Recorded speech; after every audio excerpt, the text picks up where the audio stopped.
Hello friend, કેમ છો બધા? મજામાં અને મજામાં જ હશો ને હું પણ એકદમ મજામાં છું. તો સ્વાગત છે તમારું મારા ફર્સ્ટ બ્લોગમાં.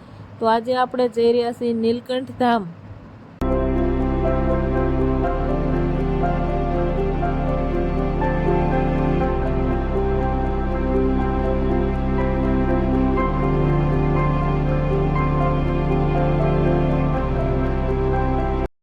ફાઇનલી ફ્રેન્ડ, આપણે પહોંચી ગયા છીએ નીલકંઠ ધામના ગેટની એકદમ નજીક. તો ફ્રેન્ડ, કન્ટિન્યુ બ્લોગમાં બન્યા રહેજો. મંદિરની ગેટ પાસે હજી તો એન્ટ્રી થઈ છે. આગળનું બધું લોકેશન તમને બતાવતી રહીશ કેવું છે.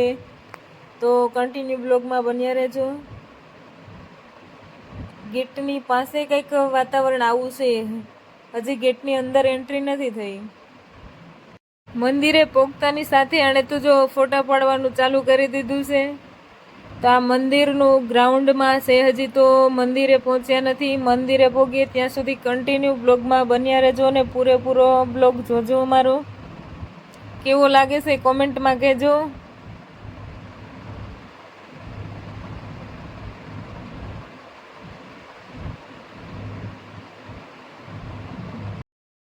મંદિર દૂરથી તો કંઈક આવું દેખાય છે. તો હવે આપણે નજીક જઈએ છીએ મંદિરે દર્શન કરવા માટે. દૂરથી એટલું મસ્ત મંદિર છે તો નજીકથી કેવું હશે. તો ફ્રેન્ડ, કન્ટિન્યુ બ્લોગમાં બન્યા રહેજો. હવે આપણે મંદિર તરફ જઈએ છીએ.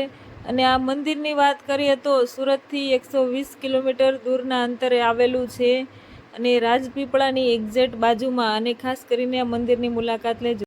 હજુ તો મંદિર જતા હતા ત્યાં જ તો રસ્તામાં એક કૃષ્ણ ભગવાનનું ઝાડ ને ગોપીઓ અને સરસ મજાનું લોકેશન મળી ગયું છે. તો અહીંયા થોડી વાર વિડીયો શૂટ માટે બેસી ગઈ. મને ગમ્યું ખૂબ જ. એમ તો તડકો ફૂલ હતો અને પાણીવાળું વાતાવરણ હતું. તો ફાઇનલી ગાઈઝ, આપણે આવી ગયા છીએ મંદિરે. તો મંદિરે જો આવું કંઈક મંદિરનું વાતાવરણ છે. તો ચલો ફટાફટ હવે મંદિરે જઈને દર્શન કરી લઈએ.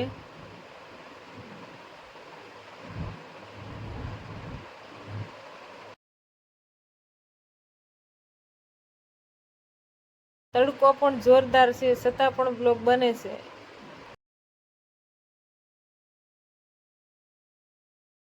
મંદિરથી થોડા દૂર હતા તો થયું ચાલો ખુદનો પણ એક સાથે વિડીયો બનાવી લઈએ. તો ફ્રેન્ડ, હવે મંદિરની અંદર એન્ટ્રી થઈ ગઈ છે. તો તમને બધાને પણ દર્શન કરાવીશ. કન્ટિન્યુ બ્લોગમાં બન્યા રહેજો. હું તમને બધાને દર્શન કરાવીશ.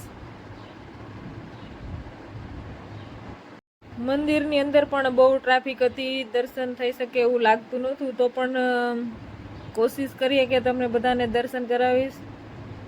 તો ફાઇનલી અમે મંદિરે પહોંચી ગયા છીએ ને. તો હવે તમે બધા દર્શન કરી લેજો સ્વામિનારાયણ ભગવાનના. આ રીતનું મંદિર છે. કંઈ બહુ ટ્રાફિક હતી. તો હવે હું પણ દર્શન કરી લઉં.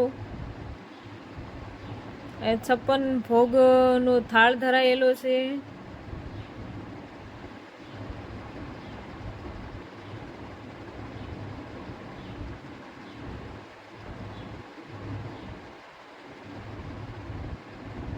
તડકો તે ફૂલ હતો, એમાંય પાછું પાણી દેખાઈ ગયું. તો મોજમાં થોડાક આવી ગયા. નાના બાળકોની જેમ જો બધા પાણીમાં નાય છે. અહીંયા ગૌમુખમાંથી પાણી આવી રહ્યું છે.